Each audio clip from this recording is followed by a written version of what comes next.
What's up, folks? Stu Myrick, Sports Guys, talking wrestling on the horn. And I think I mentioned last week that we were going to be preempted. We're not actually. We're not going to be preempted because tomorrow's basketball game, Texas Longhorns men's team against Rice, it's actually a day game. In fact, I think it tips off at I don't know, 12 noon or 12:30 or 1 o'clock, I think, in the afternoon. So shirts and skins will be preempted a bit or cut short. We will actually be on at 8 p.m. Central tomorrow. It is the Texas high school football season is over. Congratulations to the Westlake Chaparrals. Back to back 6A Division II state champions, and sending head coach Todd Dodge into retirement as a championship winning coach. So congratulate to the Chaparrals. I felt for LBJ. They made it to the title game. First Austin ISD school to make it to the state championship game, I think, in almost 40 years. Just came up a bit short against Stephenville, but, man, congratulations to the Jaguars on a hell of a season. And, you know how these things go. You may see them make a run at next year. So enough about that. We've got NXT 2.0 on the TV. Raquel Gonzalez just finished putting away Dakota Kai in a street fight. Now we got Cora Jade in the ring. And Mandy Rose is at a pool. Okay, sure. Whatever. Because Raquel Gonzalez wanted a title shot against the NXT Women's Champion. I'm trying to hear. I mean, it's one of those things. Oh, we've given you so many shots, whatever. Anyway, hope you've had a good week. It is Christmas week. So we will Christmas in 3 days. Hope you're ready. I think I'm ready. Got all my shopping done. And so we're ready. The work week will end tomorrow. And so it'll be a nice short work week here. We've got Toxic Attraction attacking Raquel. Mandy was a distraction, and now Gigi Dolan and whoever the other I forget. Anyway, but yeah, short work week. It's been the rest of the week. I will be heading to my girlfriend's family on Saturday and celebrate Christmas with them, so that'll be nice. JC Jane, I keep forgetting. I thought it was like JC or JNC or something. It's JC Jane and Gigi Dolan. So, we're doing the WWE Shop Ugly Sweaters with Wade Barrett wearing a Becky Lynch and Vic Joseph wearing a Drew McIntyre.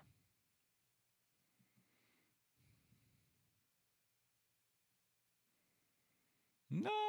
Oh, they're recapping what happened with Harlan last week. The man formerly known as Parker Boudreaux. So, there's also NFL action happening right now. In fact, do a quick check. They had, so it was the Washington football team at the Eagles, and I think it was Seahawks at Rams. And right now, let's see. Halftime, the football team is tied with Eagles 10-10. And What's the other one? As we pull it up, it's thinking about it.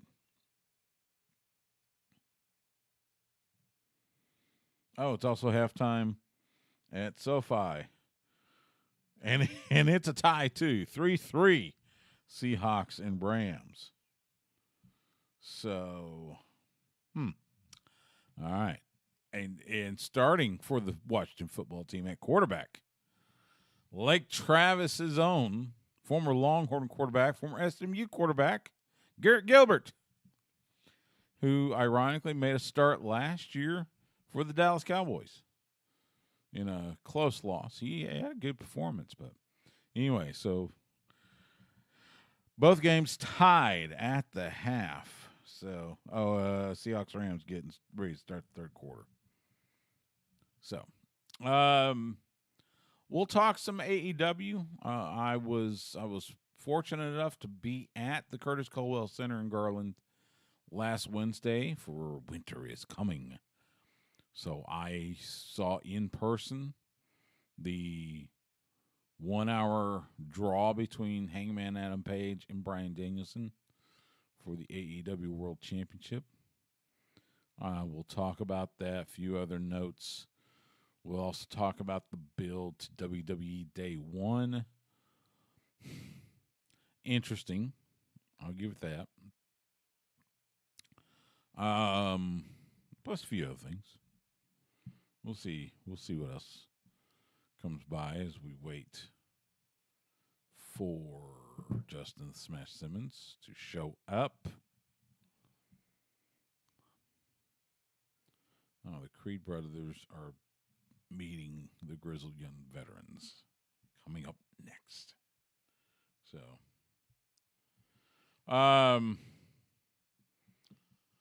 yeah. So it's but yeah, it's been good couple days so far this week. Should be a good rest of the week. Did I see right? Christmas Day here in Austin. Make sure I saw it right. Yep. Christmas Day in Austin. High of 84. Oh. 84 degrees and sunny for your Christmas Day forecast for the ATX. Man, I there are times I do feel for those up north, the colder climates. Then again, that's why we live in Austin. That's why we live down here, to get decent weather. And boy, that's decent. Man, 84 degrees for a high on Christmas Day. So could use some rain, that's for sure. What else? But yeah, so I saw AEW last week. Watched Dark Elevation. Watched Rampage. Watched Dynamite. All in all, good matches. They brought in Khan from Shane Taylor Promotions, Ring of Honor star. He was wrestling on Dark Elevation against Andrade El Idolo. Had a good showing. If I'm being honest, I thought it was a good showing.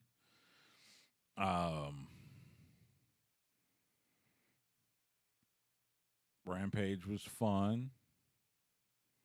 The 8-man tag with the best friends in the Super Elite. That was a lot of fun. So yeah, it was a good time. Good time in Garland, in DFW. Be back up there. I think it's January 8th is Impact Wrestling Hard to Kill. And then January 21st is Major League Wrestling Blood and Thunder. Hard to Kill is at the Factory in downtown Dallas, and her MLW is going to be at Gillies in Dallas. Both places we've been to before. The Factory's hosted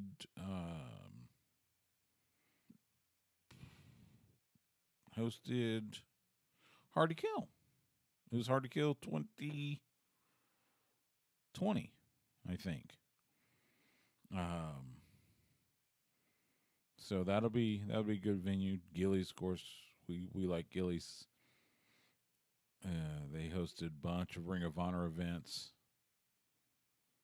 Oh, it's Indy Hartwell and Persia Parati.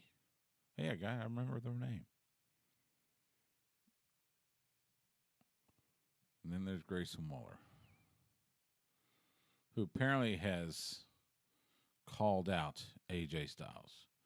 So apparently we're going to see AJ Styles on NXT tonight. Kind of a interesting twist. Seeing he last night split up from Omos, his tag partner. So, and now he shows up he's supposed to show up on NXT tonight. We'll see how that transpires. Apparently he said something to piss off Indy Hartwell. Meanwhile, we have the Creed brothers from the Diamond Mine.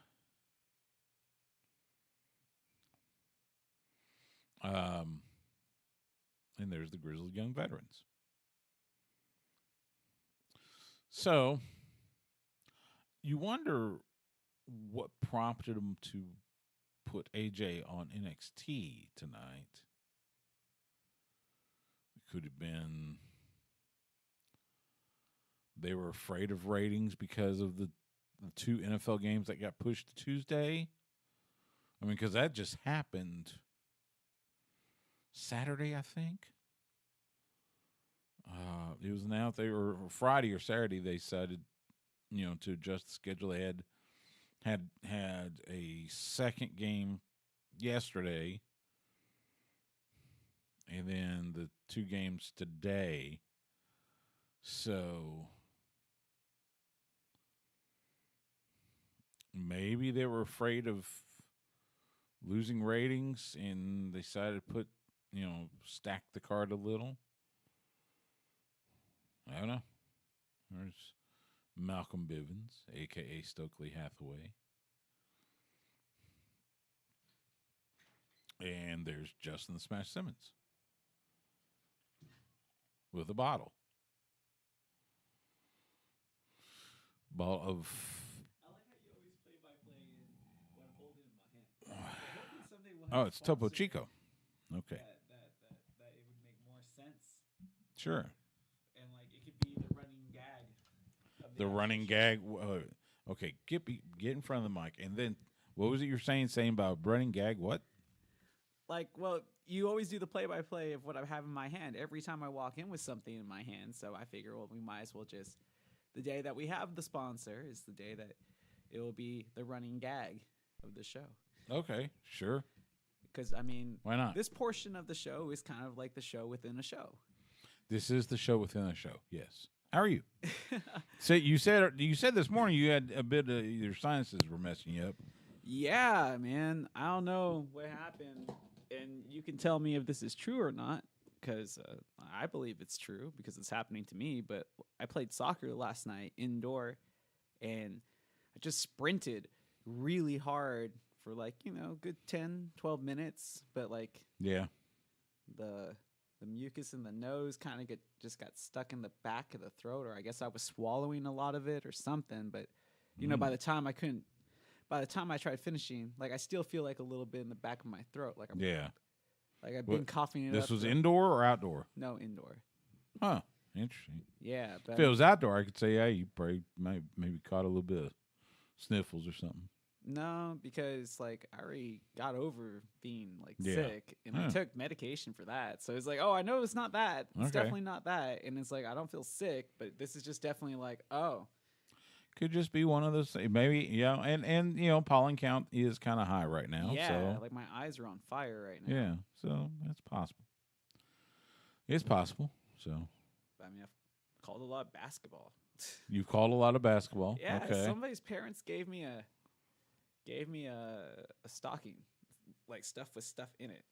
Like that was their gift to me, and I've never ever received a gift from anyone for just broadcasting. Really? Yeah. So I thought that was really nice of them. Yeah, that's nice. Yeah, very unexpected. But I guess after COVID, we got more important as broadcasters Maybe. because it was like, oh, we were the only ones at the game. Yeah, it's possible. Well, so how many games did you call this weekend? Like 5. Okay, all right. And it's all boxing in San Antonio. So yeah, it's been a busy week.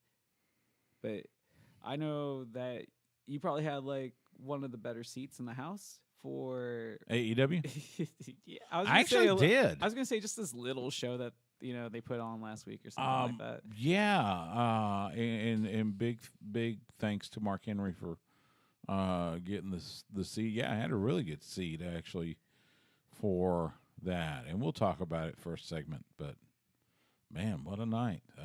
But yeah, it was a great seat. Talked to him a little bit. Said hi to Eddie Kingston and a few others. It was good. It was good. Good to be up there. So all in all, fun night. Full building. Oh, that doesn't. It was surprise a me. full building. I mean, there was about the only seats open were the ones tarped off for production, like at the the hard cam. In fact, I was sitting right next to the tarped off section of for the hard cam. Nice. So it was it was really good. It was really good. So well, let's correct this up. See what we can do.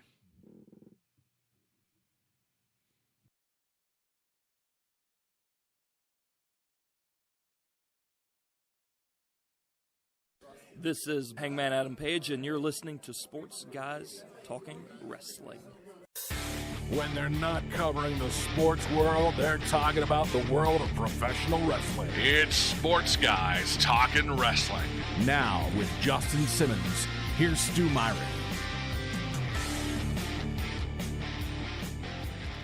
It is Sports Guys Talking Wrestling on the Horn. Stu Myrick, Justin the Smash Simmons.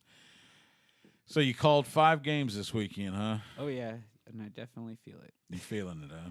But you play this liner, and I'm thinking this is kind of the point of the show where it's like, hey, you're supposed to go out and watch wrestling because you just never know who's going to be the next star. Are you talking about the Hangman liner? Yes. Yeah. Well, yeah. It's funny. When I first saw Hangman Adam Page in Ring of Honor, trying to think. I think he was feuding at the time with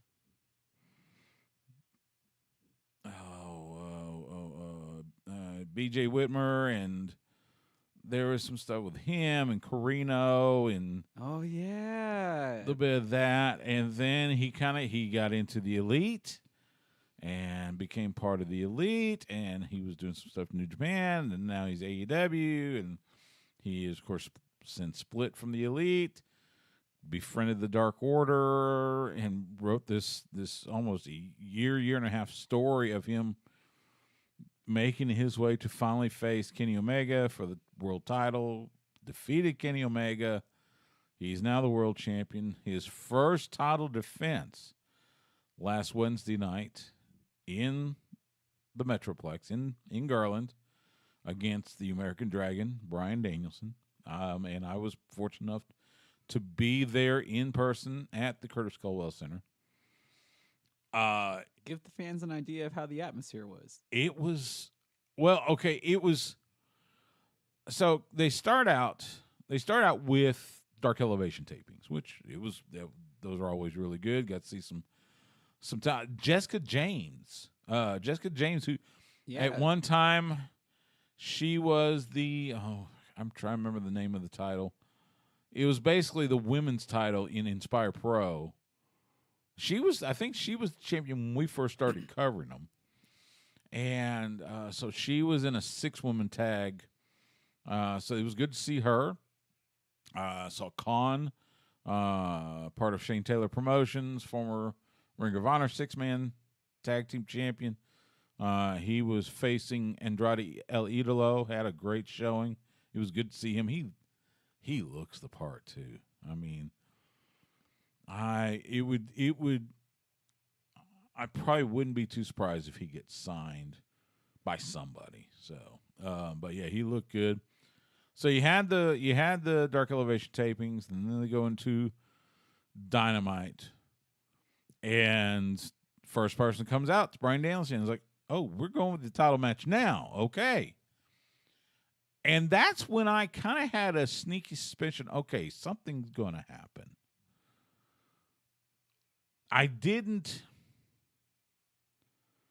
It was probably just past the halfway point when I realized, okay, we're going 60 on this one. Yeah, you don't see Broadways nowadays. No. Well, and that's the first time it's happened, a 60-minute time limit draw in AEW. We'd seen the 30-minute time limit draw with Danielson and Omega, but we hadn't seen a 60-minute, and we haven't seen a 60-minute Broadway, honestly, anywhere in several years. You know, it's funny because I mean, you think 60-minute Broadways, you're thinking Flair Steamboat and those types. You know, this is the part of just like going through the training and stuff and becoming a pro wrestler. Is like it makes a Broadway more appealing because it's a real badge of honor for a wrestler to be able to go a full 60 minutes without necessarily like, yeah, you got your breaks in there, but you know, you're continuously moving, you're selling, you know, you're emoting to the crowd, you're trying to think of the spots that are going to be next. You might not have anything and you're trying to come up with something on the fly while trying to continuously emote and tell this story. And that's why, you know, you at least when I was training, this was the big thing, was always being pushed, like, how long can you go? You want to be able to go an hour, but we're only asking you to last like 15 to 20, but ideally you would be able to go a full 60 minutes against some of the best out there and make it look great. Yeah. And that's what made this so stunning, is that not only did we see a 60-minute Broadway on network television in the year of 2021, it harkened back to the days of when you're champion. Like, you want to show that this guy's a true champion? Yeah, you work a 60. Yeah. And there's really no qualms whether this guy should be holding the belt or not if you can do that. Exactly. And that, you know, you mentioned the breaks. There was the one kind of a halt in the action when Hangman comes off the top turnbuckle, thinks he's going to hit Bryan Danielson at the table, where, you know, Justin Roberts and those people sit. Instead, miss Danielson. He hits hard on the table, and he had a cut. I couldn't tell if it was over his eye or around along his hairline. Be that as may, and that it took a few minutes for them to, because then Doc Samson had to go over there and, you know, kind of patch it up, whatever, and that took a few minutes. The other thing that surprised me was how much the crowd was into that match. Yeah. I mean, because long matches, it's hard to hold attention. Well, that's the way it came across on TV. Now, was it like that in? It was, and that was the thing. But like, were people standing and like stuff, or were there people there were some points where they were standing. There was noise the entire 60 minutes. I mean, it was cheering. There was chants for Danielson, chants for Hangman. There were back and forth. There were cheers. There were AEW chants. But it was consistently. It seemed to consistently hold the audience's attention, the live audience there in Garland, and it was, like I said, when it got past the 30-minute point, I'm thinking, man, this thing could go the full 60, and then when it got to 45, I'm going, oh, this is going 6, sure, and it's. And the, you know, and you could feel the crowd kind of building too. That was the crazy thing. It was, they had them. They had them in the palm of their hands, and they were telling the story. And, you know, and it was one of the, you know, it was the perfect ending where Hangman, after try, He finally hits the buckshot lariat on Bryan Danielson, goes down for the pin, but as he's going down, the bell rings, ending the match. So it's one of those, leaves that little something in your mind about, okay, he maybe if he had 5 more minutes, he would have pinned him. But, of course, that's, again, suspension of disbelief. All in all, it was a fantastic match. We are going to see it again. Obviously, my guess would be at Revolution, which is in March, not February. It was announced during the show that AEW Revolution will be March 6th it's in Florida. I want to say Orlando. That's my likely spot for Danielson Page too. This was an interesting ending in the sense of I'm used studying the history. I'm used to the 60-minute Broadway, but it's usually in favor of a heel champion. So they barely escape with the title. Right. But this wasn't the case if it's a babyface champion who looks like they were going to get the win, but yet they didn't get the win. They just ran out of time. Yeah. That was a really interesting spin for me because I've never really seen that before. Yeah. So that's what really stuck out in my mind is like, oh, this is like the babyface. And that's just even harder to do to me. And I want to say, I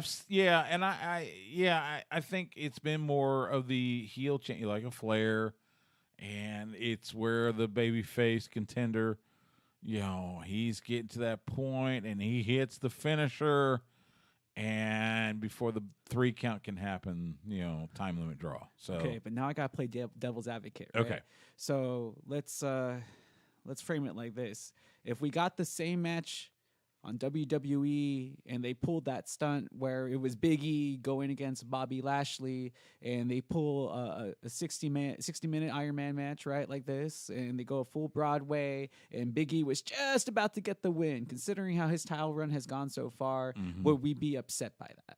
Because I kind of feel like we would have. And like in this, and like I'm celebrating this ending because it was a beautiful way to still keep a babyface fire strong going against a really difficult opponent like Bryan Danielson. But, wrestling fans, and sometimes ourselves included, can be so jaded by what WWE has done in the past. I feel if they had done this with Big E and Bobby Lashley, just because of the way that Big E has been portrayed so far, we'd be like, well, your babyface champion didn't even get the clean win. He looked good, but he was just about to get the win, and then they pulled it away from him.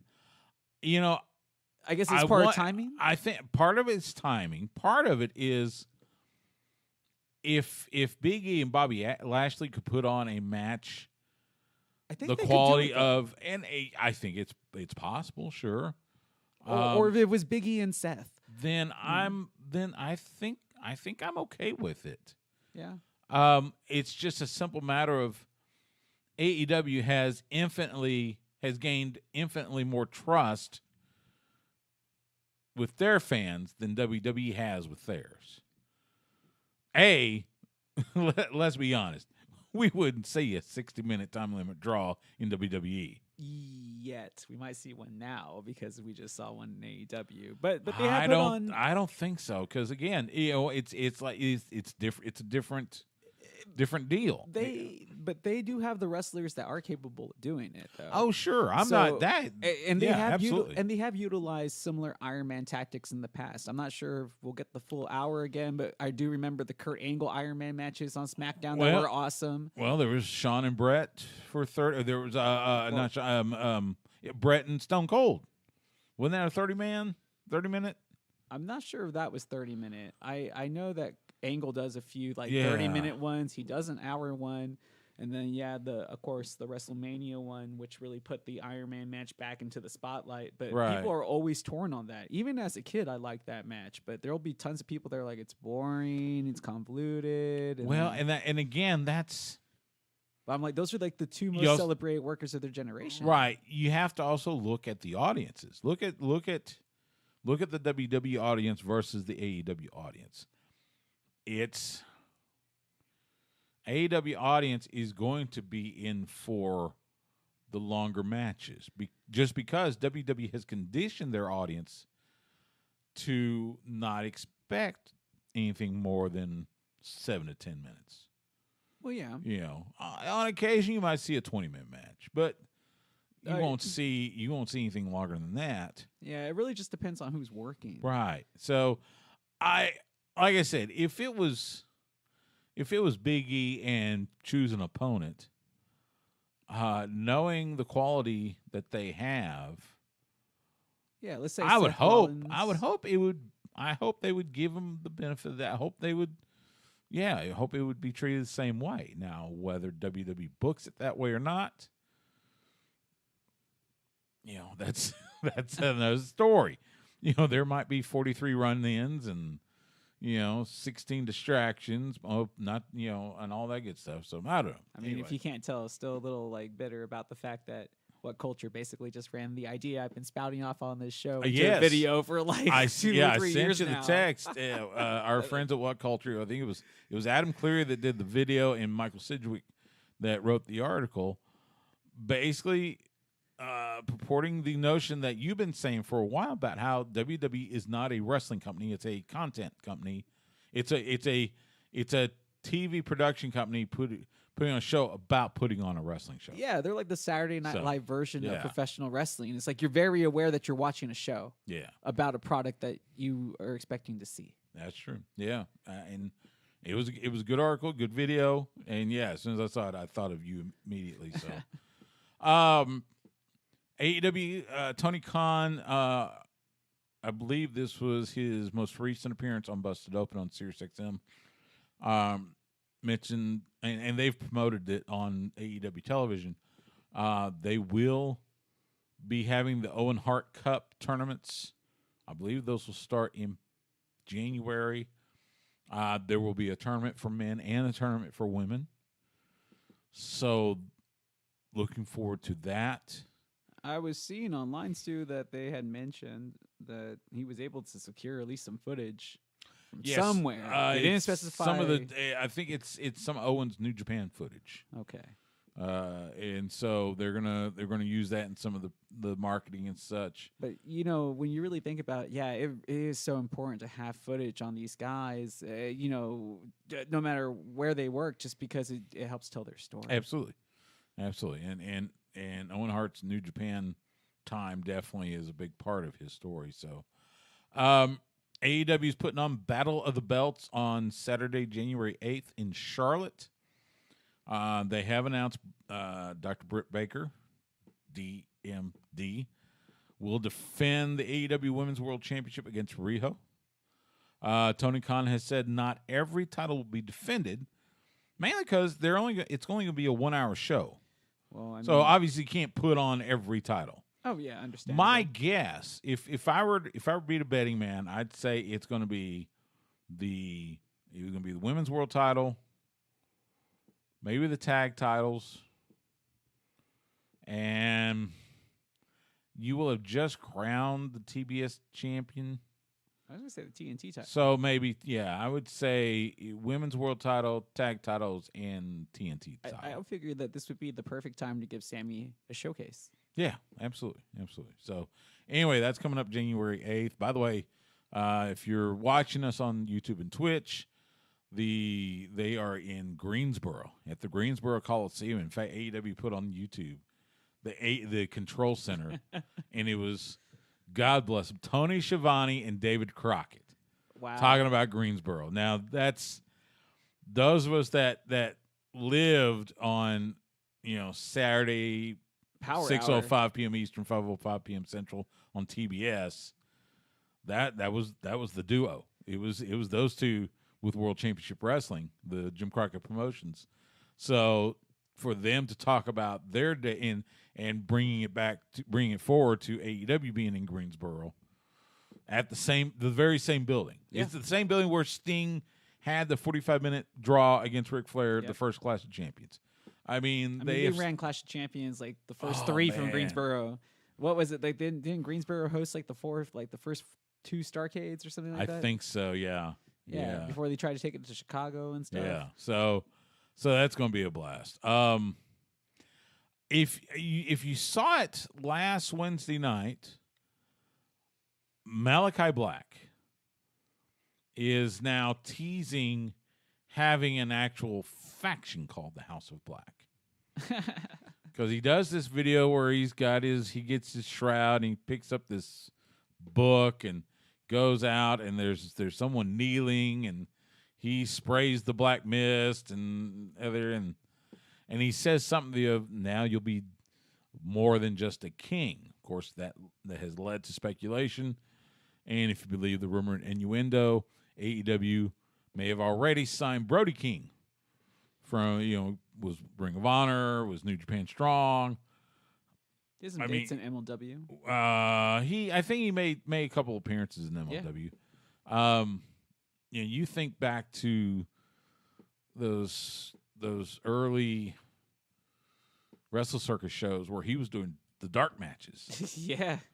And now 4 years later, signing to AEW, probably going to be in a faction with Malachi Black. I mean, good on Brody. Kind of goes back to what was said at the very top. It just that's why you go out to watch the shows. It's just because you never know where they're going to end up. And that guy that's opening is probably going to be opening on a much bigger stage here very soon. But they have a very similar look. Obviously, Brody King, much bigger dude. I wanted to say he is a big dude. Yeah, than Malachi. So I could see them working together because they have that very similar look. Well, and they've been a tag team on the indie scenes. I want to say it was it Pro Wrestling Guerrilla? Or one of those where they were a tag team. So it makes sense. So good on Brody. I think that'd be great. Someone else that is at least rumored to being looked at by AEW, the current Ring of Honor World Tag Team Champions, as well as the GCW World Tag Team Champions, the Briscoes, Jay and Mark. So, of course, the question then becomes, could we see the Briscoes show up this week or next week on AEW to repay the FTR? Remember, FTR showed up at Final Battle after the Briscoes won the tag titles from OGK. FTR shows up and they go into a brawl. Could the Briscoes decide, hey, we want a little something, we're going to go to AEW's house? And that, of course, there's been rumors that they may be close to signing with them, which that'd be awesome. I think Mark and Jay are awesome. I'd love to, and I think I will join everybody saying that I would love to see the Briscoes and FTR actually mix it up. I feel like the Briscoes are kind of like the tag team version of Eddie Kingston, where the guys have been doing work. In their case, they've been doing work for a really long time in ROH, through the high points and the low points. But they still haven't had that. I think they're still not nationally known in the sense where, like, if you really aren't into professional wrestling, you might have missed their work. You might have caught them sometime down the line, but you might not really know about them and their story. And they are a type of team that deserves to be on national TV and get a really thorough, layout of what they are truly about. And yes, I would love to see them mix it up with FTR. If anything, I would like to see like AEW kind of push more behind FTR and let them kind of get a run with more belts. That wouldn't be a bad idea. I mean, Briscoes have been with Ring of Honor from day one. Or I think just about day one. They haven't been anywhere else. They haven't wrestled anywhere else. So if if you're familiar with Ring of Honor, of course you know the Briscoes, 12-time ROH World Tag Team Champions. But if you are not familiar with Ring of Honor, then you may not have seen them. So I would love to see Jay and Mark get exposure on a bigger stage. I think it'd be great. And just seeing those two teams mixed up, or seeing the Briscoes mix it up with Lucha Brothers, and well, we know the Briscoes and the Bucks can go. We've seen that. We've seen that. But Lucha Brothers, Jurassic Express, you name it. Just There's possibilities. Oh, so many possibilities. And it would be good. It's just like what Mark Henry mentioned last week on the show when he made the appearance. Is there's no reason to make the fans wait. Yeah, you're right. And they gave you the show in Garland this past week where they didn't make you wait for it. Everybody was there to see Danielson versus Hangman, and they gave it to you for 60 minutes right off the bat. They did. So I feel that if anybody is capable of giving us like Briscoe's FTR just as soon as possible, it would be this company. And I hope that comes to fruition, because I know that the true wrestling fans that have been following this sport for like the last decade and a half, that's like 15 years, really want to see this match. I agree. Got to take a quick timeout after the break. WWE is building to day one. It's been interesting. We'll talk about it next on Sports Guys Talking Wrestling on the Horn. Okay, 2407. Yeah, but so much changed since like the first year we done this to now, because it's just like there's so much more wrestling. You're talking about us? You're talking about since we started in 2016? Oh God, yeah. Yeah, the wrestling landscape has changed like crazy. Let's see, 24/17. I know, but I don't think anybody expected it to be that drastic. Like, nobody expected new national company. I agree. To, like, legitimately make noise. Yeah, I agree. It's, it wasn't even thought of to have a new national promotion on national television. Do what they do, yeah. But then again, I didn't see WWE becoming, like, double, on Fox. Right. And SmackDown essentially becoming their new flagship show. Yeah, you're right. I mean, and now you got AEW, and AEW's been doing, they've actually helped a little with, like, putting a face to the independent circuit. Yeah, now you have a true alternative to Styles. You do. And now we've got the likes of GCW and some of the others, and it's become interesting. Not to mention, imagine 2 weeks. We've been doing this for 6 years. Crazy, isn't it? Well, a long time. That is crazy, though. Grayson Waller in the ring on NXT. And here comes the phenomenal one. Oh, yeah, that's right. He's making his appearance in NXT tonight, right? Yes. After being shunned by Omos. That's kind of the weird thing. He does the whole... no doubt, though, this really does help the ratings, I think. Well, and that's why I'm wondering if maybe they did this because of the 2 NFL games that are tonight. Oh, that's right. With Philadelphia and Washington and Seattle and the Rams. Dang. And they're two like important NFL games because they're both conference games, so it's just like, Yeah, they're both division games. By the way, let's see where we are at now. Like, for you guys that listen to this show or watch it, again, we appreciate it. But for you on the sports spectrum of the show, I have this fantasy league, and I'm barely ahead, but I'm going against, what's his name? The wide receiver from Los Angeles, Connor Kupp. Yeah, so I don't know how much he scored yet tonight. I'm afraid to look.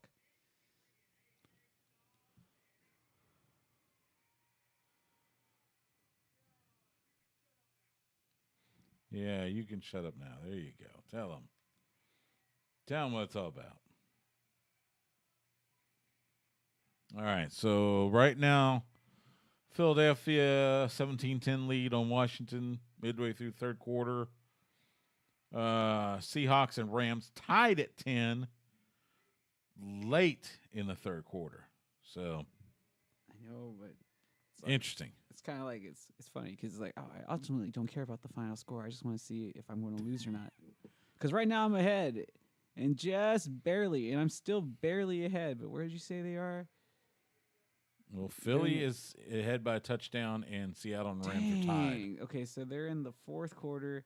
He has scored 70 points. This is unfair. Like, look. That's how close it is right now. Hey, He needs to, like, be held to, like, 2 points in the next quarter, and I don't think that's going to happen. I might lose this week. yeah, Cooper Kupp is he's a hell of a receiver.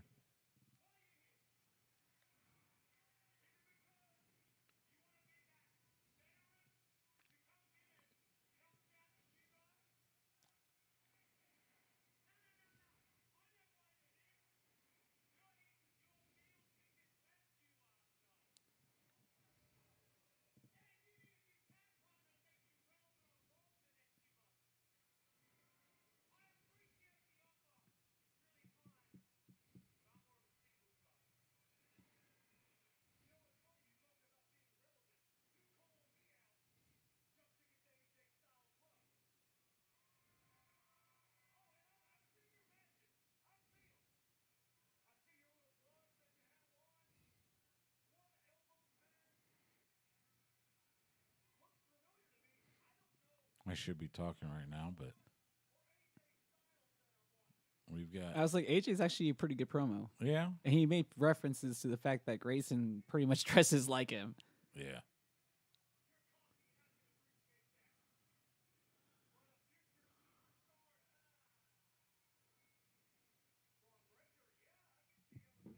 So AJ's he's kind of playing the baby face here, which is kind of funny. But I want to know if this leads to a match.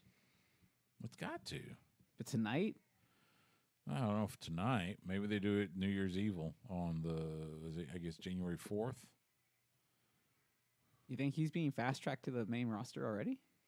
Grayson? Yeah. No, this is just to give NXT a bump in the ratings.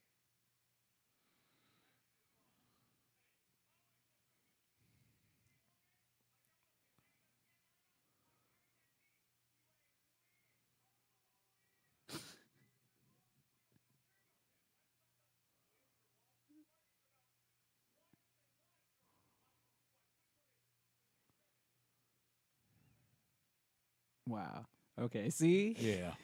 It's a good promo, though. Like, I'm actually interested. Well, sure. I mean, it's AJ. AJ's good no matter what.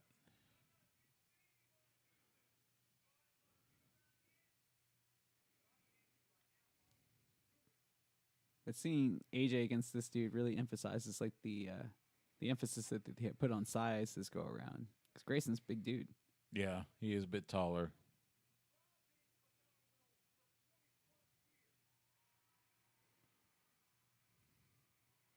But he's nowhere Tried near being as phenomenal wide. for 20 plus years. Like, AJ's arms are much bigger. It's crazy. Well, yeah.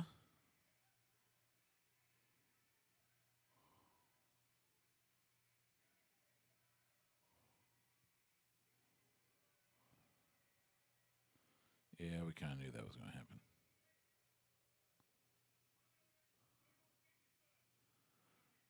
Told him, come at him, and Waller jumps out of the ring. AJ Styles standing there in the middle of the ring. And Okay. so, Well, so are we getting a match out of this or not? We are not? Is that what happened? I don't know if we're going to get it tonight, but I bet you in a couple weeks when they do their next special. Now, do you think Vince McMahon actually watched that? Well, allegedly Vince has his hands on this now. This is Wow. no longer Triple H's Yeah. deal. But I mean, so- like, really? It's like, well, I guess Bruce Pritchard, but still.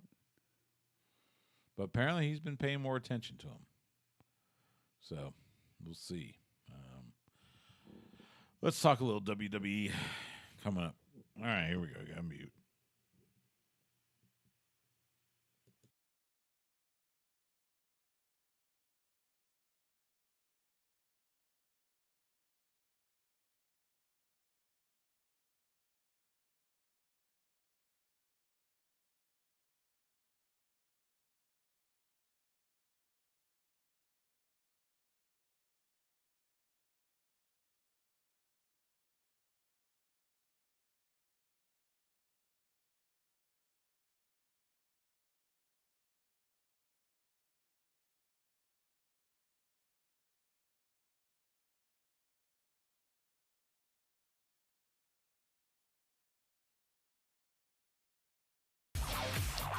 Back here on Sports Guys Talking Wrestling on the Horn. Stu Myrick, Justin Smash Simmons.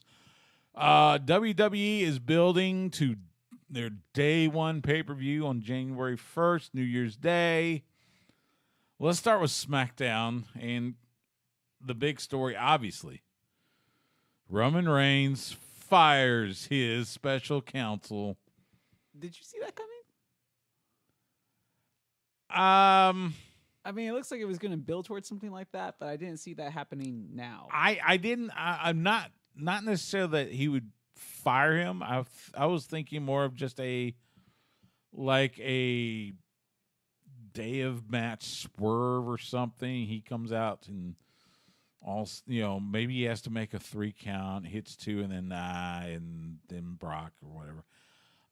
The whole firing thing.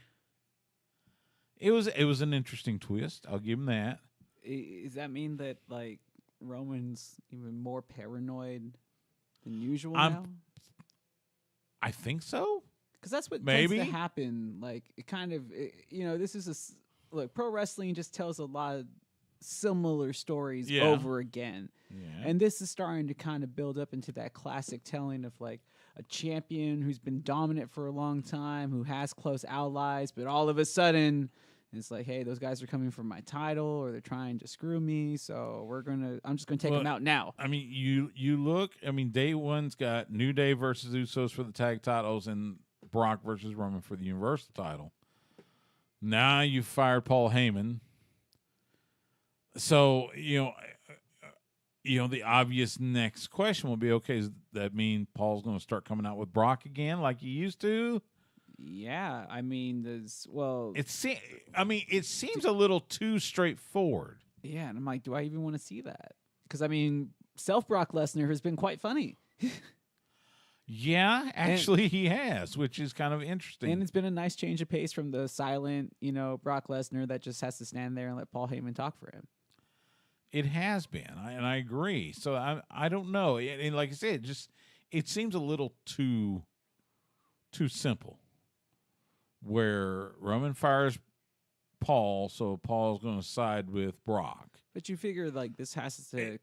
Well, and Brock has been calling him his advocate. Yeah. So I that's the thing. I don't know. I get it. It's a good thing. I don't know if WWE has it in them to make it more complicated than that, or is it going to be as simple as, well, I'm no longer with the tribal chief. I'm going to go be an advocate for the beast. I think it's all about timing and how you want to look at it. And I know that things are usually not booked well with WWE as of late, but if this was Bobby Heenan, wouldn't we give Heenan the doubt that he was making the right move? Because that's just part of his character, right? He would just go ahead and take the best available wrestler. And I kind of feel that Paul Heyman would be the same way, because he's the closest thing we have to a Bobby Heenan now. Yeah, but again, you're talking but that's why it would make sense if he did it, because I could see where Bobby Heenan would leave one client and be with that client and going against that same client, and that would be a shrewd move by the brain. Yeah, I guess it could happen. So that's why I'm like, I don't hate it, because it does fit Paul's character. I think it's fun. It's just interesting. It's just very straightforward, which is not something that we're used to with WWE. No. But sometimes simple storytelling will lead to the best results. And in this true. case, I think that would be the right move, because it would be a shame not to have Paul Heyman as a part of the way this falls out, because he has been, or is this just a setup for us? Because that seems like something WWE would do. Yeah. He's just he faked fire him, tried to lull Brock into a false sense of security, only for Paul Heyman to kind of keep up with him and then double cross him. And see, that's the thing. I could see, I could easily see Vince wanting to get more heat, so we do this as a swerve. But it really would make me hate them even more, though, honestly, because that means that, wow, they really thought it through and they made it complicated. So I'm like, okay. All right. I can't hate on that. This has been their best story that they've been telling. So speaking of New Day Usos, they had a match on Friday night on SmackDown. New Day gets the win. They're set to face each other for the SmackDown Tag Team titles at day one. Does the New Day become tag team champions once again? It's kind of funny because it doesn't matter. Like, who walks away with the titles to me in this match, you know? It's like they're both so strong of a tag teams that either one of them taking a loss doesn't necessarily hurt them. So True. I think that the Usos, for storyline purposes, are better with the titles instead of without them, just because the Bloodline's been the strongest faction. Yeah. So that's the thing. I feel like it could be there's certainly a case to be made for keeping the belts on the Usos. There's a case to be made for putting the belts on Kofi and Xavier. Yeah, not a bad problem to have. I think go with either. I don't think they're gonna. And if you believe the rumor and innuendo, they're not gonna have Roman drop the Universal title just yet. No, it's not time. This is going to be like the first of a series of matches or whatever between him and Brock. So, and I'm okay with that. Part of me says Usos will keep now and then drop them at the Rumble. I don't know. How many pay-per-views do we have between now and WrestleMania? Well, you got day one. You got the Royal Rumble. And the Royal Rumble will still be in January? Still in January. So they're doubling up pay-per-views in January. And, like, I remember we did the schedule one day, and I was like, oh, they overshot because they had nothing they have nothing in December. Yeah. They got the 2 in January. I want to say they're only doing one between Royal Rumble and there's only one Fastlane. WrestleMania. Right. Whether it's Fastlane or No Way Out or whatever. Yeah, whatever you're going to call it. So you don't have too many opportunities. WrestleMania, Fastlane. You remember Lord, WrestleMania yes. Backlash? Oh my! Yes. It's like that's what Backlash already. We get it. It's already kind of like known. That's what you're referring to. So yeah, I'm. Okay. Besides, I think the Usos will lose the tag titles before Roman loses the Universal title. I think that's the way they would go. I just don't know. I just didn't see them losing because of King Woods, for him having that little King of the Ring run. Right. So kind of like they've been rewarded. I could definitely see them get the tag titles again. I guess make it a thing against these two going into WrestleMania. Yeah, I can see that. Switching to Monday Night Raw. So is SmackDown okay before we switch over though? Like I have no problems with the way that they're. It's not bad. It's been the better two of the shows. It has, but it's had its issues. You've had the Charlotte and Toni Storm stuff, which has been okay, but Who's and the weak Tony's link there? Well, that's the thing, because Toni is a strong wrestler too, and former NXT UK Women's Champion, hell of a hand. I don't know. We'll see. Shinsuke Nakamura with the IC title. You got this whole Sami Zayn's going to go through a 12-man gauntlet. I do like Sami Zayn, which has already been taped, but I won't spoil it.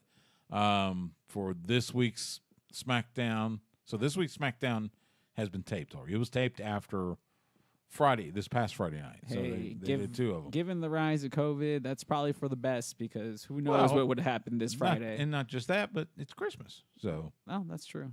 That's good. It is Christmas I Eve. mean, as much as I'm used to having wrestlers work on days like that, because that's how they used to do it in the old days. I mean, just Christmas like Star Wars.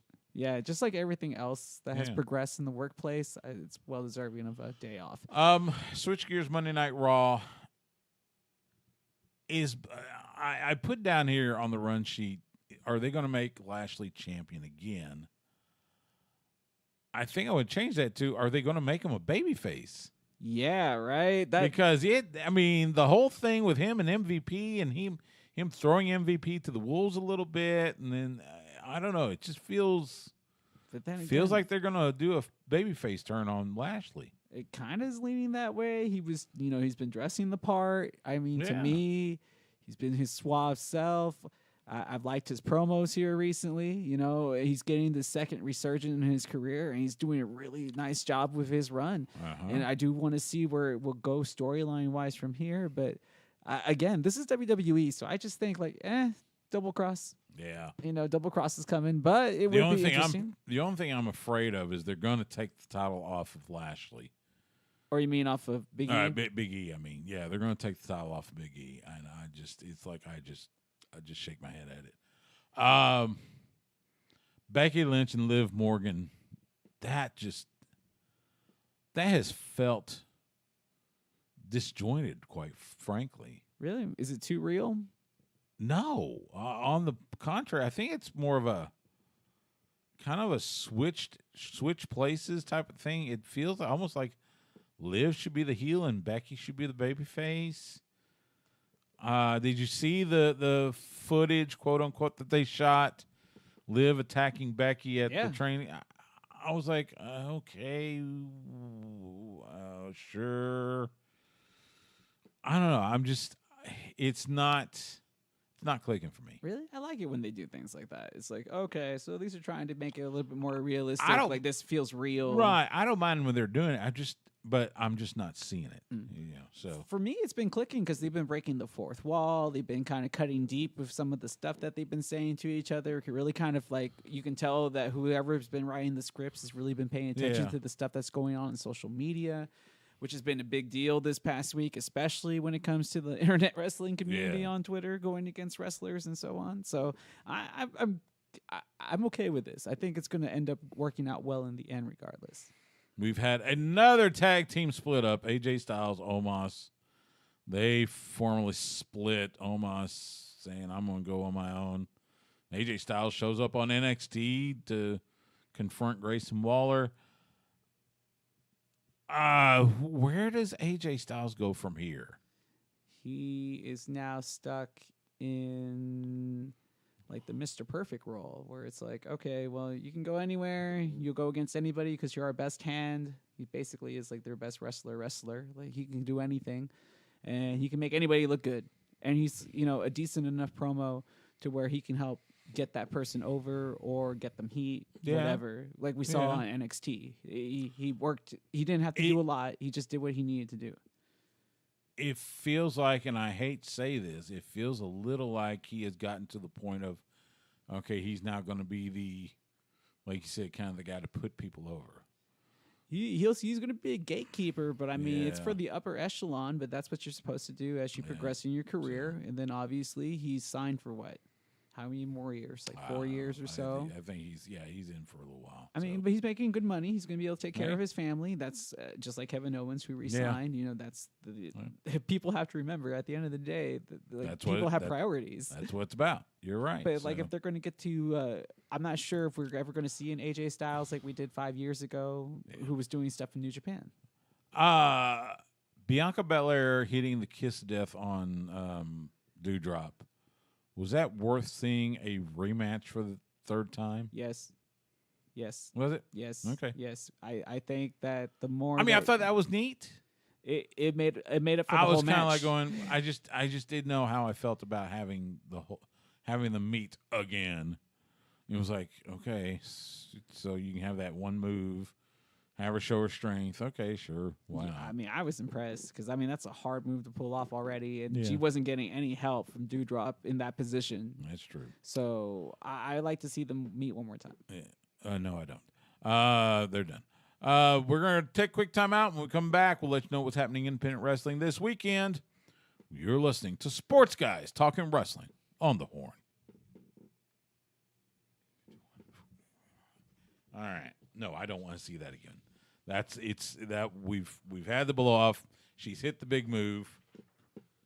So what happened to Doudrop wins by underhanded tactic and then extends the feud into? But she didn't. That's the thing. I know. Bianca hit the KOD, KOD, pinned her. 1, 2, 3, match over, clean win. Let's move on. We don't need to see that match again. Kind of like with who was it? There's several of them, but yeah, we don't need to see that match again. So, I'm not. No. I'm starting to think that WWE even knows that like people don't always watch every week. So like every single That's why week, that's the reason for all the recaps and stuff. yeah, and like that's why you probably see like the same match, 2 or 3 times the same month. I It's just suppose. because they're like, hey, you're watching Monday Night Football, but just in case you missed it, look how impressive this Bianca Belair check is because she's amazing. That's all I could think of. Sure. And it's like, look at Doudrop, she's a big girl, and look at Bianca. It's like, wow, she can muscle her up. just in case you missed that. I don't know, man. That's what I would like to think that they're doing. I know if I was in that position, that's what I would be doing. Yeah. Maybe. Okay. Boys and Girls Club. We got, I guess, it's NXT folks doing stuff. It's there's LA Knight. There's what's his name? Andrew Chase, I think. I don't know, but I gotta learn some of these names. Regardless if it's AEW or There's- WWE doing this, I'm the real Oh, yeah. winner is the Boys and Girls Club. So Oh I'm happy yeah, to see I mean, that. kudos to them. In fact, AEW, they were doing Toys for Tots outside the Curtis Cole Center. I saw Moonshine Mantell and the young gun Chandler Hopkins manning that table. It was good to see them. So Kaylee Ray, Braun Breaker.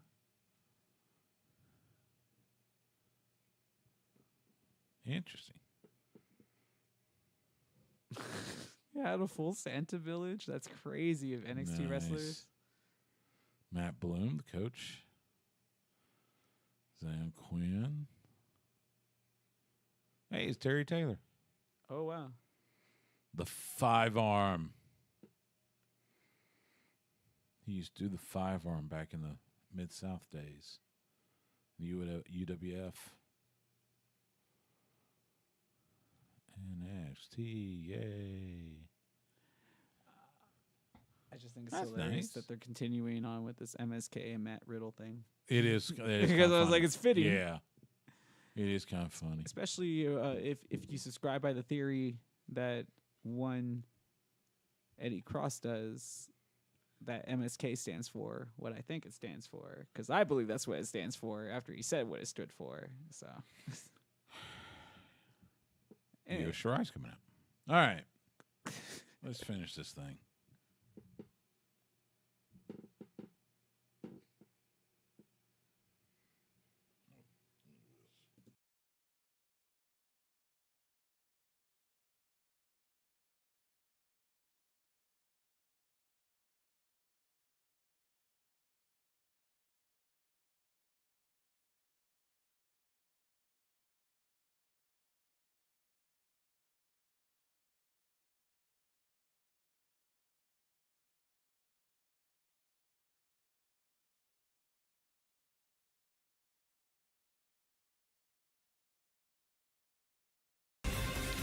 Back here on Sports Guys Talking Wrestling, Stu Myrick, Justin the Smash Simmons.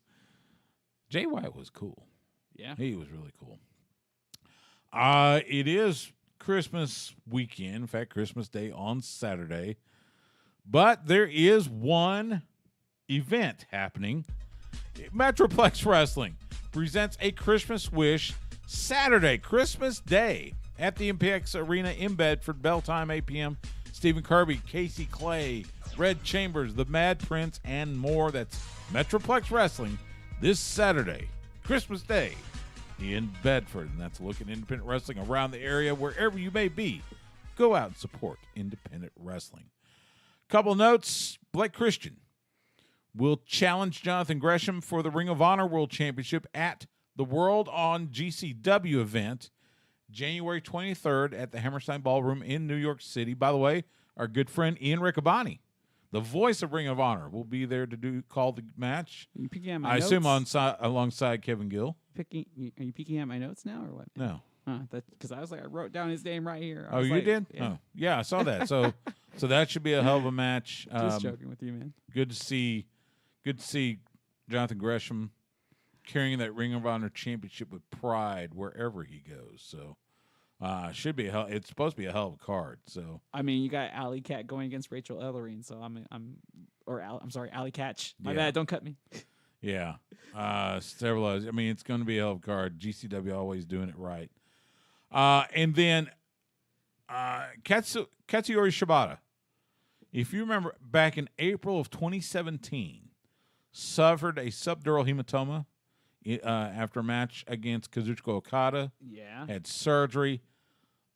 Thought his career was over. He said he was going to be a coach at the LA dojo.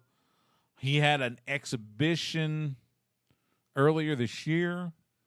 Went about 5 minutes. Went well. He has announced he will have a match at Wrestle Kingdom 16 coming up January 4th at the Tokyo Dome. So 4.5 years after that subdural hematoma, he will step in the ring again. So congratulations, Shibata. Hope it goes well. Yeah, I mean, We don't know who against who, but hey, the fact that he's cleared and can wrestle, that's, you want nothing but the best. No, literally. I'm like, okay, as long as it's all good with the doctor. But I mean, obviously, we've seen, not injuries like that, but other severe injuries like people from Bryan Danielson, from Edge, and be able to come back. Right. But this was pretty serious. But this the reason it scares me the most is just because of the hard hitting style Right. of New Japan. That's what kind of caused this. There's a reason why they call it strong style for sure. So you hope that it goes well. You hope he takes care of himself. Whoever is in the ring with him takes care of themselves. And all in all, it's a good one. By the way, we'll preview both WWE Day 1 and New Japan's Wrestle Kingdom next week on the show. But that'll do it for this week, Sports Guys Talking Wrestling. You can follow Justin the Smash Simmons on Twitter, Instagram, and Twitch at The Smash Simmons. You can follow me on Twitter and Instagram at Stu Myrick. That's STEWMYRICK. You can follow the show on Twitter and Twitch at SGTWATX. You can find us on Facebook, Instagram, and YouTube at Sports Guys Talking Wrestling. We live stream on YouTube and Twitch most Tuesday nights at 7:30 p.m. Central. You can catch us Wednesday nights at 9 p.m. Central on the flagship station for the Texas Longhorns and your radio home in Austin for the Dallas Cowboys. We are the Horn, 104.9 and 101.9 FM and AM 1260. You can also catch us anytime on demand by either going to hornfm.com and click on the On-Air tab, or by subscribing to us on your favorite podcast provider. Make sure you rate and review us while you're there. For Justin, I'm Stu. Have a great rest of your week. Have a wonderful, healthy, and safe Christmas. Happy holidays. And we will see you at the matches.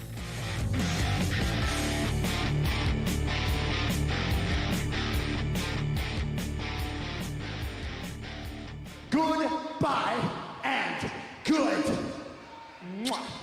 night. Bang! And there we go. So, who was this dude that helped out Dexter Loomis? I think that was Because it's was weird. that Zion Quinn? Maybe, I don't know. It's just weird not to have Johnny Gargano there. So it's just like, oh, so how, like... I mean, Johnny's waiting out his 90-day non-compete before he goes to presumably AEW. Tony D'Angelo, hey. Still a fan. Hey. I assume he's going to beat Pete Dunne just because that's what they do. It's just really surprising how Pete Dunne just got kind of looped into like, we're not looking for you. And it's just like, oh, that's right, size. He's not a big dude. But, yeah, like, complete 2.0 change. I mean, they weren't joking. Yeah.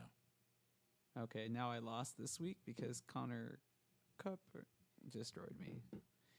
Destroyed you? Yeah, he has, like, almost 40 points by himself. I mean, like, 40 fantasy points. That's still impressive. It's a lot. It's more than what he was averaging already this year. He already has like 33 in this Well, game. you got, let's see, the Rams are up 17-10, 3:21 left in the game. Apparently they've got the ball, in Seattle territory. And then Philly is up 26-17 on Washington, 7:46 left in the game.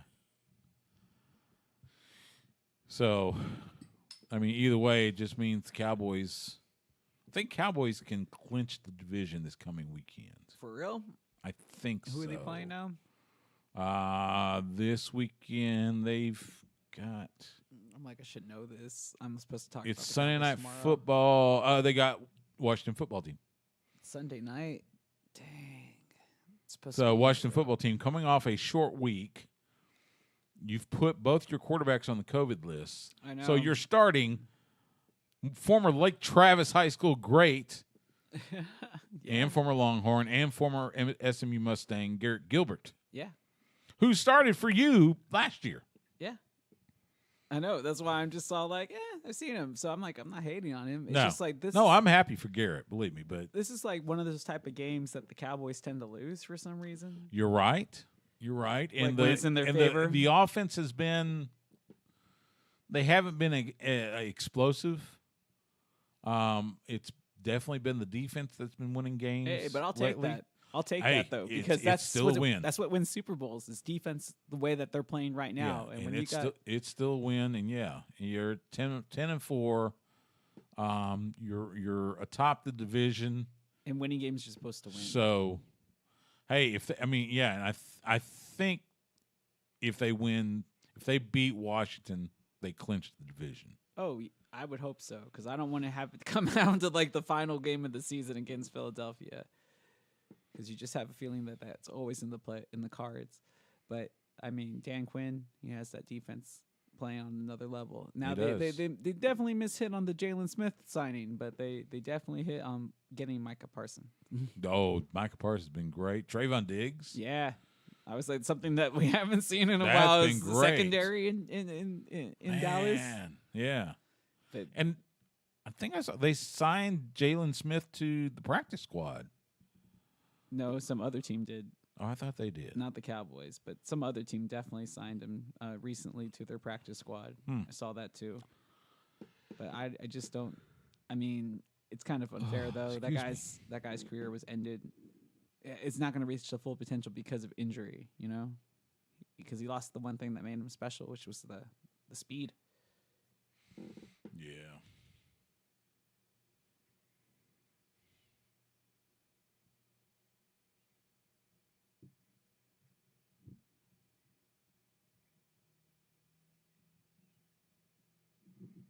Yeah. Oh man. Any big plans for you? I was For thinking going to Santa Fe. Christmas? That's about it. Yeah. It just really depends. How do I feel by Nice. then? Because I'm just going to drive. Not like I'm going to fly. Right. Not the worst drive, but still, it's like 10 hours, It is. I will not have to drive that far. Going to the girlfriend's family. This time we're going to. She has two brothers. We went to one brother for Thanksgiving, so we're going to the other brothers for Christmas. Scared? Something like that. Anyway, Interested? Scared? what the hell is.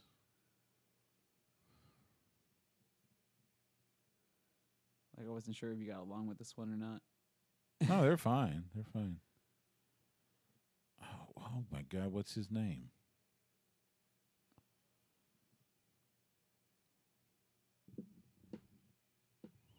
Oh, damn it. Sorry. Wrong man. button. I know. I was going to say, it kind of looked like. That was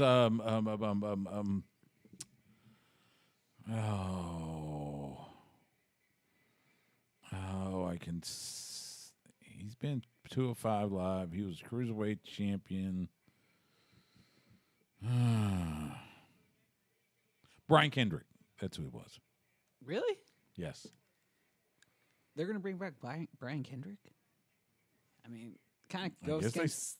Yeah, I don't know. Unless they're really trying to keep this 205, portion of the thing alive. I don't know. Oh. So But I mean, like, if you're gonna go visit the chick's brother, is that in town, out of town? in town, No. it's gonna be the whole family, but they're gathering at his brothers or her brothers. Yeah. So That's why I was like, okay, so you have much less Yeah. to travel. Yeah. See, I take that too right now. no biggie. The Bruiserweight Pete Dunne. They're gonna have him take. I was like, he's going down tonight. Yep. And you know it. Yep.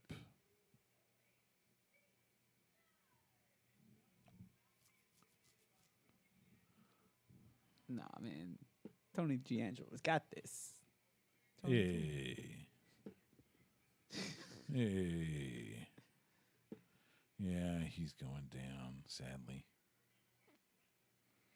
So, did you see, what was it, SI did an article on the two twins that just signed NIL deals with WWE? Nah. But I know who they are. They're out of Stanford, I think. the blonde basketball players. Yeah, and apparently talked about we never even considered wrestling, but, we can do entertainment. I was like, oh, good Lord. That's the type of people that you're trying to get. Well, yeah, but I mean, you never expected Charlotte Flair to be Charlotte Flair, and then she became like one of the best women's wrestlers ever. Whoa. Let's Not pump saying the you, brakes. but I don't think anybody saw Let's her. pump the brakes. We're talking the daughter of among the greatest of all time versus two people that have never even watched wrestling. Yeah, but I mean, like David Flair. And true, yes, there are exceptions. David Flair, Eric Watts, yeah. Garrett Bischoff. But Come on. I mean, Charlotte put the work in, and yeah, she's but I mean, she's a become what she former, is. she's a former college athlete, though. So I'm like, when you do yeah, take, but she's also got the pedigree from Rick being Rick's daughter. I mean, that's maybe now I mean, personality still has to come within, right, mean, and she has that now. But that's what I'm just saying, and they may. like, what about like the Bellas? They were never supposed to be like top tier wrestlers, but they provide the entertainment value and they look good while doing it. I wouldn't say they were top tier. They were just they stuck around long enough. Well, sometimes within And itself, mainly that's all it takes. Yeah. yeah, hey, that's what I'm hoping for career wise. If I just stick around long enough, eventually somebody's gonna just have to say, "You're next." That's kind of like Mark Henry. Stuck around so long that he got his championship run. It looks like Rams maybe getting this win. Rams up 20-10 on Seattle. Yo, is Pete Dunne wearing the Jaguar colors so he can? Is he trying to signal that he wants to go to AEW? I don't know. I mean, like if if I'm trying to be real petty and like you see, teal, gold. Yeah, he's kind of. He doesn't usually wear those color schemes. No, but I was like, is that like his cry for help? We can put this. We can make like a little YouTube video. I bet just turn it into the little Jaguar logo. Sure. Yeah, it's all like Why not? yeah. Angel putting the boots to done now. Oh, done with a chop. No, almost in a Kimura. Waist lock into a German by D'Angelo. Yeah, but it was a good German too. Got him high up there.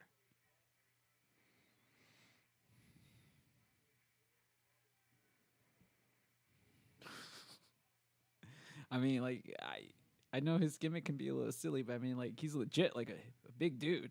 Yeah, he's got some size to him. He's like barrel chested. Yeah. Oh, that was nice though. Ooh. Oh, and then a kick to the head. See, I'm still not a fan of this though, like of the style of wrestling where it's like, okay, so we're actually like hitting each other pretty well. And it's just like, oh, you rather just lay it in there real stiff instead of making it look fake. And I go, I get that, but like part of the art was always to make sure your opponent could work the next day. This is true. This is true. Oh, this is the main event. Okay. Yeah. That's why I was like, oh, well, if Pete Dunne's going to take a fall, this is going to be the time. Yeah.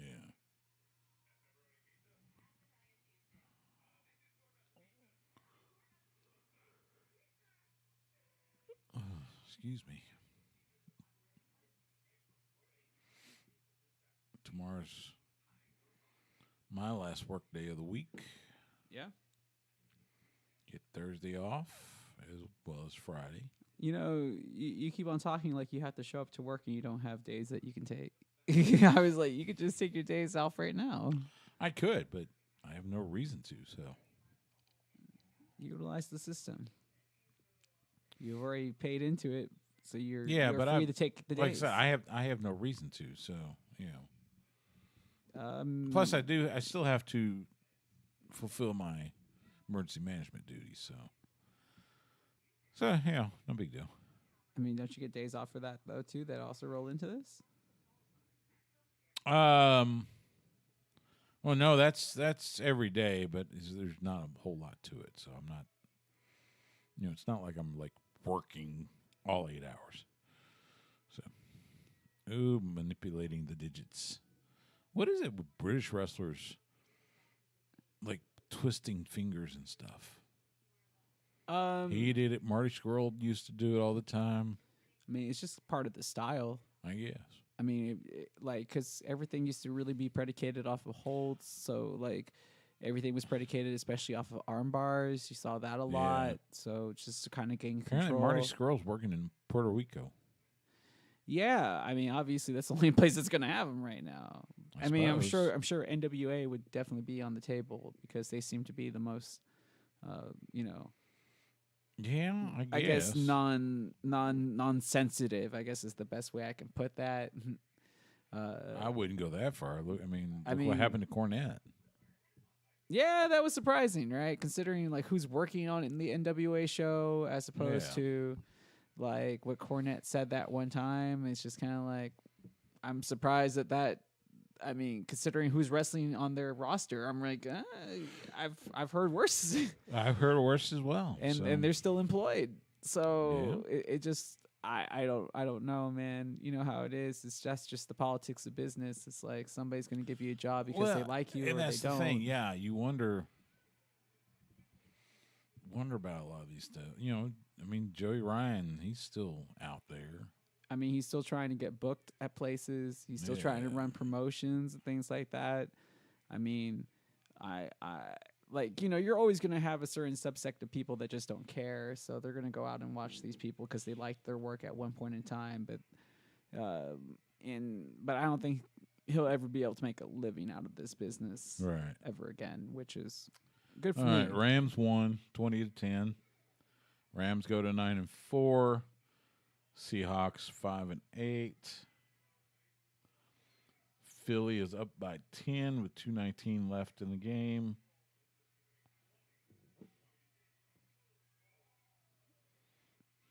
Ooh. Dude, he's hitting him hard. And it's like he doesn't even budge him.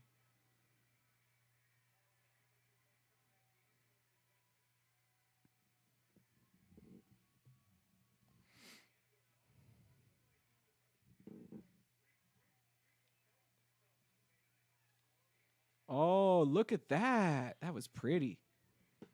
For such a big dude.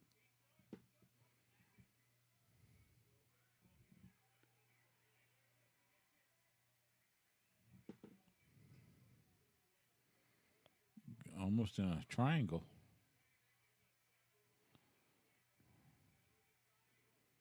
And now with the headbutts and the hammer fists. And now Tony will pick him up. I know, but that's what always happens when you're the smaller dude that puts on that move. It's like, the other guy's just bigger. He's just bigger than you. And that's what's going to happen. It's like, he could deadlift me. Two and kick out. I'm like, I only weigh like 157 pounds. If I did that to some dude, and he was like 250, all he's going to do is just pick me up off the floor, toss me too. Good physics, though. Ragdog style by the bruiserweight. Well, there you go. Next week, Harlan versus Brian Kendrick. Nobody wants to see that. That's going to be a massacre. I know. I want to see Harlan, but I don't want to see him take on Brian Kendrick. You know, give me a jobber that has some size or something, but don't use Brian Kendrick. I agree. All right, so either way. All right, so if Philly holds on, they go to 7-7. They're still 3 games back from Dallas. Washington goes 6-8. Giants are at 4-10.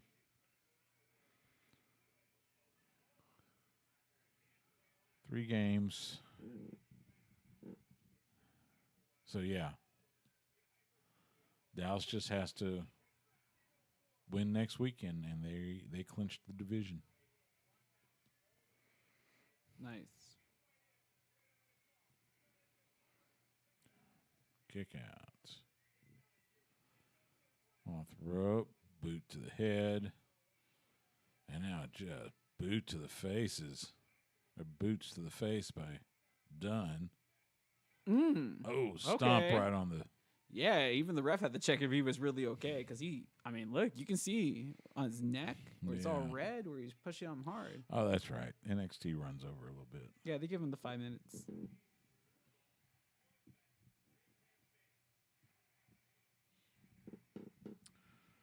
Philly might be getting ready to score again.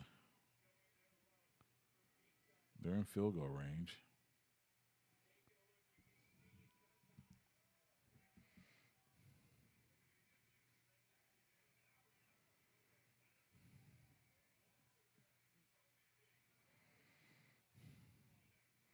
Yeah, like I said, folks, next week we'll do our picks for day 1. We'll also preview Wrestle Kingdom. 2 nights. I don't know if I'll be back by then.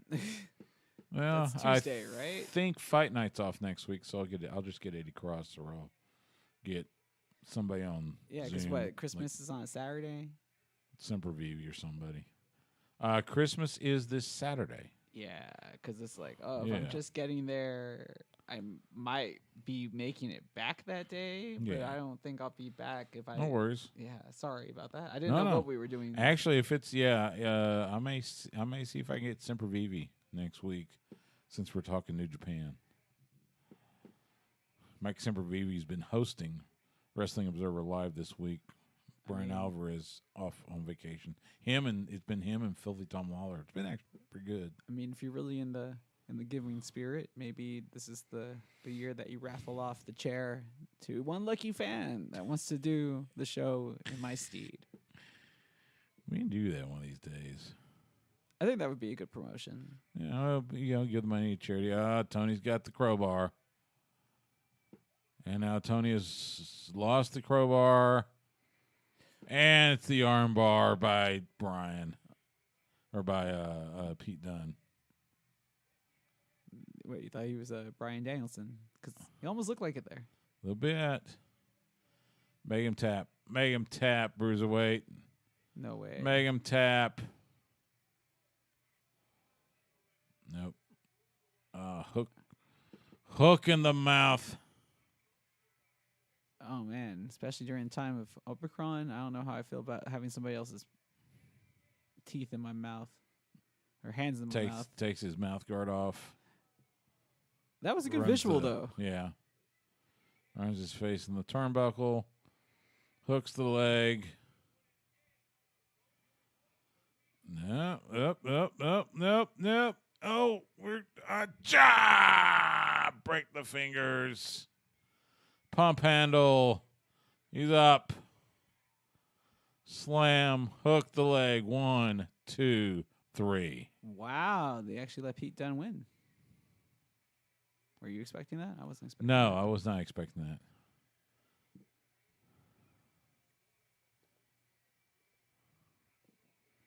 I was not expecting that. But hey. As he gives us that shrug, I was like, yeah, we weren't expecting that either. I really thought they were going to let Tony D'Angelo win. I really thought so too. So, all right, we're going to sign off YouTube and Twitch. Thanks, everybody, for joining us. Again, we may be on next week. We may not. We'll see. But have a great rest of your week. Have a Merry Christmas, Happy Holidays, all that good stuff. And we'll see you.